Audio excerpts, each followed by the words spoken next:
Hello guys, in this tutorial you will learn how you can set your TikTok account to private on PC or laptop by accessing the TikTok application.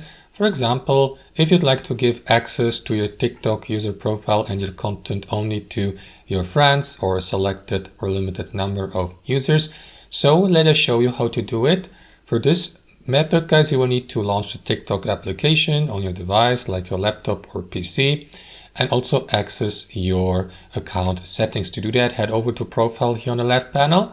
After that, click into that gear icon at the top next to the add a profile button. And in your account settings, head over to privacy here to the left.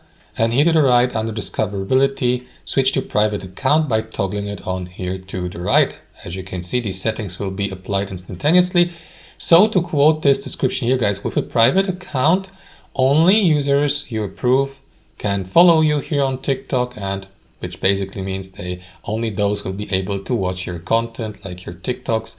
And that's basically it. Your existing followers, according to this description here, won't be affected. So if you'd like to switch back to a public account, simply turn off the private account feature here, confirm by clicking on this button, and that's it. That's how it works. You don't need to save anything manually.